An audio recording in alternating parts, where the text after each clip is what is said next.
Ang awit na inyong maririnig ay hango sa istorya ng tatlong kabataan na walang ginawa kundi matulog, kumain at gumala gamit ang utak, lapis at papel, basahan, walis tambo, doormat, dustpan, etc. etc. Oh, sorry direct, na-record ba yun direct? Sorry direct, okay. Balik tayo sa istorya ng tatlong kabataan na kung tawagin ay Batang SB, B, B, B, B, B, B.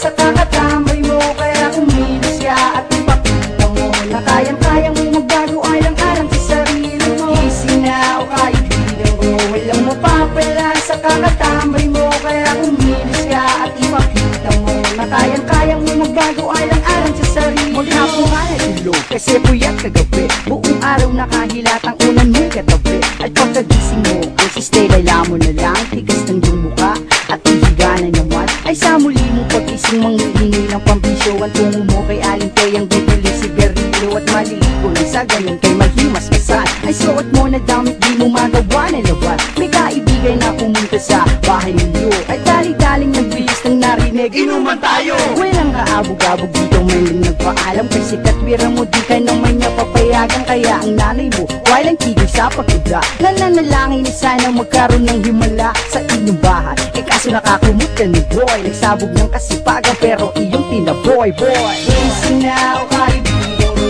walang mapapala sa kakatambay mo, kaya kumilos siya at ipakita mo na kayang-kayang magbago alang-alang sa sarili mo. Gising na o kaibigan mo, walang mapapala sa kakatambay mo, kaya kumilos siya at ipakita mo na kayang-kayang magbago alang-alang sa sarili mo. Lagi na lamang pagkato, lagi na lamang ganun, napaarami ng sinayang mong pagkakatakon. At ang sarili mo, sa sarap masyado mong sinanay. Pagmulat ng mata, sigaw agad, asan si nanay? Kasi hapunan at di pa nag-aalmusal. Sa araw-araw na gawin, di mo naisip magdasal. Kung may santo mga tamad, ikaw na nga't walang iba. Sa'yo palang hirap na nga at dagdag pa ng isa. Ngayon, meron ka ng asawa at isang anak. Para kayong mga iintuin, laging nagpapasarap, laging nakahilata. Di nyo na makuha magkarga o di kaya sa gatos, di nyo na makuha magtimpla. Kaya ang nanay mo, syempre siya mag-aaruga. Dahil kung aasa sa inyo, wala ding mapapala. Ano kayang kinabukasan para sa inyong anak? Sana naman wag siya magmana sa tulad mong kasarap.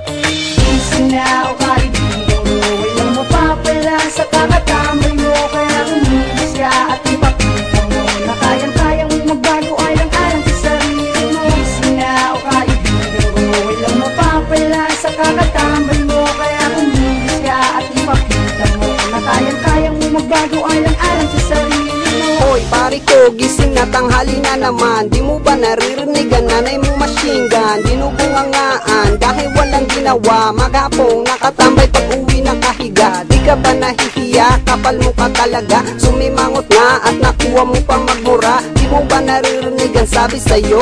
Huwag pinagbanat ka kaya ng mga buto mo. Di ba gusto mong yumaman? Gusto mong umunlad? Walang mangyayari kung puro ka na lang pangarap. Parang walang narinig, nag-walkout pa ang loko. Sa kanto dumiretso at sa kanan ni Garillo. Kasama na ang tropa, ubad ang mga forma. Naglatag ng lamesa at bumili ng serbesa. Inuman magdamagan, kwentuhan ng pulutan. At yan ang araw-araw na buhay ni Batang Batugan. Gising na o kaibigan mo, walang mapapala sa kakatambay mo, kaya kumilos siya at ipakita mo na kayang-kayang magbago alang-alang sa sarili mo. Gising na o kaibigan mo, walang mapapala sa kakatambay mo, kaya kumilos siya at ipakita mo na kayang-kayang magbago alang-alang sa sarili mo. Ano bumi? Kailan pa tayo kilos? Nasa ganun ng buhay may ayos. Ito, para sa ito, pakinggan mo. Yo! Yo! mapapala sa kakapetics mo, men. Subukan mo kumilos at iyo muna kalambin ang mga kaya mo na hindi kaya ng iba. Gawin mo ng buong puso na walang halong kaba. Nasa ganun ang puno ay di mamunga ng bulok. At tatandaan mo palagi may hugis at sulo. Naglalarawan sa ating buhay na meron pa rin pag-asa.